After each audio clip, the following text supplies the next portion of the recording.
It was an ordinary afternoon when Heather Brauf walked into her daughter's bedroom, expecting to find her peaceful little girl sound asleep after her nap. But what she saw stopped her in her tracks, the color draining from her face. Lily, her sweet 15-month-old daughter, was sitting up in her crib, her wide blue eyes gleaming with confusion. But it wasn't Lily's sleepy innocence that made Heather's heart pound, it was the deep purple scratches running down her daughter's cheeks. The marks were angry and red, vivid against Lily's pale skin. Heather's breath hitched, and for a moment, time stood still. "Lily," she gasped, rushing forward, her hands trembling as she reached for her daughter. She gathered Lily into her arms, holding her tight as her mind raced to comprehend what she was seeing. There had to be a rational explanation. Maybe Lily had scratched herself while sleeping. Maybe the crib had some sharp edges Heather hadn't noticed before. But even as she inspected Lily's little fingernails, she knew in her gut that this wasn't the work of her daughter. The scratches were too deep, too precise. Heather's heart pounded in her chest as she gently touched Lily's cheek. The girl whimpered softly, flinching at her mother's touch. The scratches weren't just surface marks, they looked painful, raw, as though someone had intentionally clawed at her skin. But who? There was no one else in the house. Josh, her fiancé, was at work, and Lily had been alone in her crib for just over an hour. "I'm so sorry, baby," Heather whispered, her voice shaking as tears welled in her eyes. "Mommy's going to figure out what happened. I promise." But deep down, a gnawing fear had already begun to take root in Heather's heart. This wasn't just an accident. Josh Higgins and Heather had moved into the guest house in Highland Township, Michigan, a little over a year ago. The house belonged to Josh's mother, Chris, who lived in the main house just across the yard. It seemed like the perfect arrangement at the time, a cozy, affordable place to start their family, with help nearby if they needed it. But from the moment they moved in, Heather had felt something was off about the place. The guest house was charming enough, a small, two-story building nestled at the edge of a wooded area, with thick oak trees surrounding the property. But it always felt cold, even in the summer, and the shadows in the corners of the house seemed to stretch longer than they should. At night, Heather often heard creaks and groans coming from the walls, and on more than one occasion, she had woken up in the middle of the night to the sound of footsteps pacing upstairs, even though no one else was home. Josh, ever the skeptic, dismissed her concerns. "It's just an old house, babe," he would say, brushing off her fears with a laugh. "Creaky floorboards, bad insulation, it's nothing to worry about." But Heather couldn't shake the feeling that they weren't alone in the house. Now, as she stood in Lily's room, staring down at the angry scratches on her daughter's face, Heather felt a cold shiver run down her spine. What if her worst fears were true? What if there really was something in the house, something that wanted to hurt them? Later that evening, after Josh had returned from work, Heather sat on the couch, holding Lily in her lap as she explained what had happened. Josh listened patiently, his brow furrowed in concern as Heather described finding the scratches on Lily's face. "Did you check the crib?" he asked, his voice calm but serious. "Maybe there's something sharp in there that we didn't notice before." "I checked everything," Heather replied, her voice tight with frustration. "There's nothing in there that could have caused this. And look at her nails, they're too short to have done this." Josh ran a hand through his hair, sighing heavily. "I don't know, Heather. It just doesn't make any sense. Who else could have done it?" "I don't know," Heather snapped, her emotions bubbling to the surface. "But something did this to her, Josh. I know it."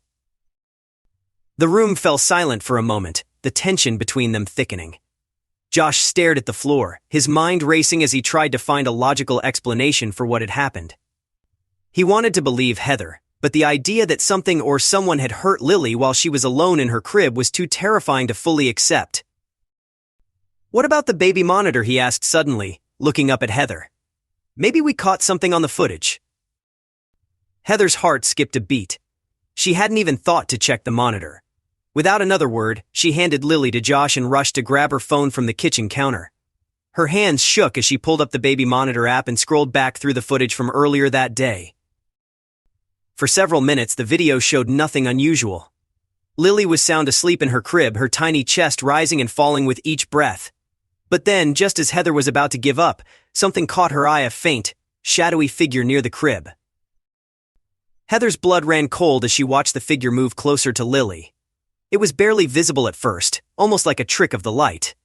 But as the seconds passed, the figure became clearer, tall, looming and completely out of place. Heather's breath hitched in her throat as she watched Lily stir in her sleep, her little body shifting as though she could feel the presence of something nearby.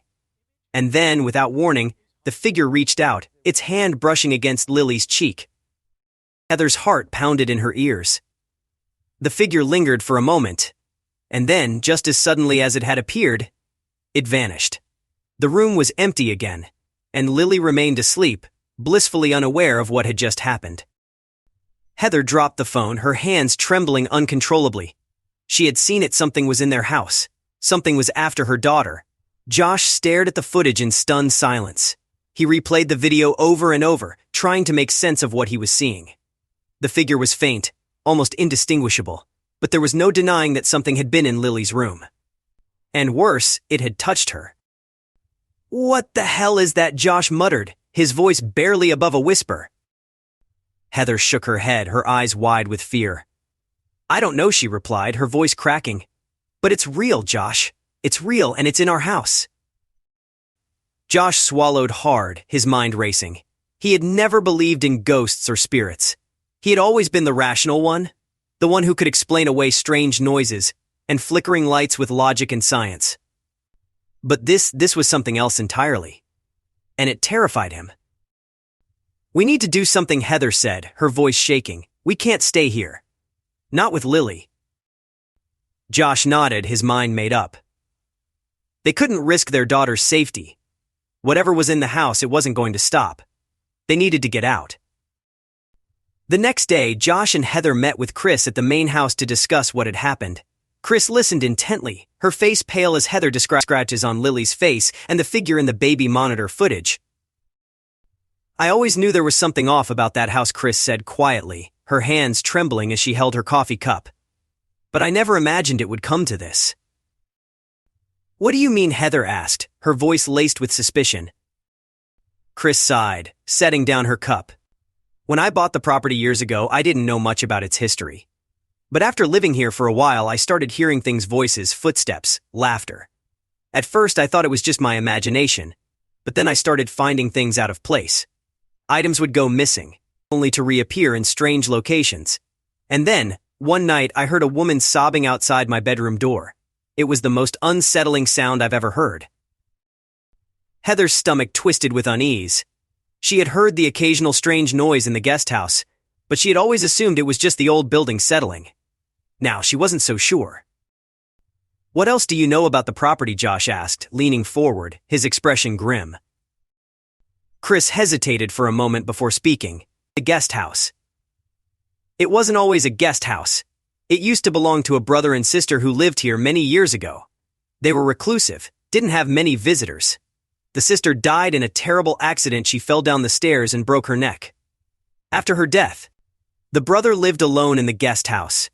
Some say he went mad with grief, that he was never the same after she died." Heather felt a chill run down her spine. Do you think it's him? The brother? The one haunting the house?" Chris nodded slowly. "I don't know for sure, but it's possible. His spirit might still be there, trapped, angry." Josh clenched his jaw, his hands balling into fists. "We need to leave. We need to get out of here before something worse happens." Desperate for answers, Heather contacted a local paranormal investigator named Mike Priest, who had a reputation for helping families in distress. Mike arrived with his team of investigators a few days later, armed with cameras, digital recorders, and electromagnetic field detectors. They were professionals, calm and collected despite the mounting tension in the house. Heather and Josh watched anxiously as the team set up their equipment, positioning cameras throughout the house and placing sensors in key areas, particularly in Lily's room. The investigators moved methodically, speaking in low voices as they prepared for the long night ahead. As the investigation began, the house seemed eerily quiet. The only sounds were the faint hum of the equipment and the occasional creak of the floorboards. Heather sat on the couch, clutching Lily to her chest as Josh paced nervously beside her. Hours passed with no sign of activity, and Heather began to wonder if they would find anything at all. But then, just after midnight, one of the investigators called out. "We've got something," he said, his voice tense with excitement. Heather and Josh rushed to the monitor, their hearts pounding in their chests. On the screen, they could see a shadowy figure moving through the living room. It was faint, barely visible, but it was there hovering near the doorway, as though it was watching them. Mike leaned closer to the screen, his eyes narrowing. "That's not a reflection," he said quietly. "There's something in this house." Heather's heart raced as she watched the figure drift through the room, its movements slow and deliberate. It lingered near the doorway for a moment before disappearing into the darkness. Over the next few days, the activity in the house escalated. Heather began waking up in the middle of the night to the sound of footsteps outside her bedroom door. Josh, too, was growing more anxious. He had never believed in the supernatural, but the events they had witnessed were impossible to explain. One night, Heather woke up with a start. Something was wrong, she could feel it. She reached for Josh, but her hand froze in midair. There at the foot of the bed was the figure from the baby monitor. It stood motionless, its face twisted in a grotesque mask of anger and despair.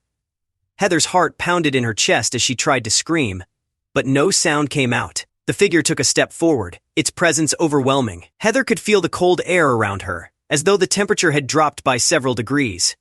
She tried to move, but her body was frozen in place, paralyzed by fear.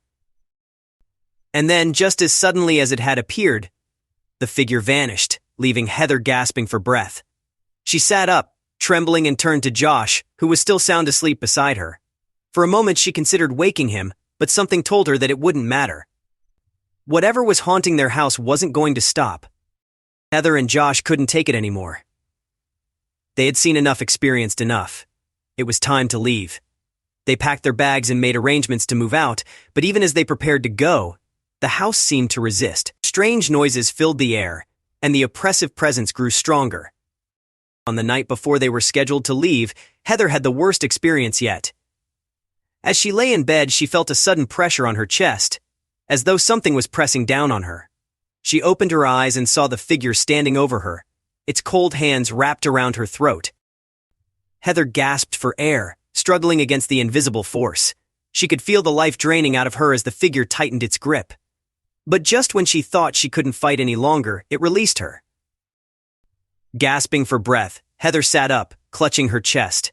She knew then that the figure wasn't just a ghost, it was something much darker, something far more dangerous. And it wasn't going to let them leave without a fight. The next morning, Heather and Josh left the house for good. They didn't look back as they drove away, the weight of the haunted house finally lifting from their shoulders.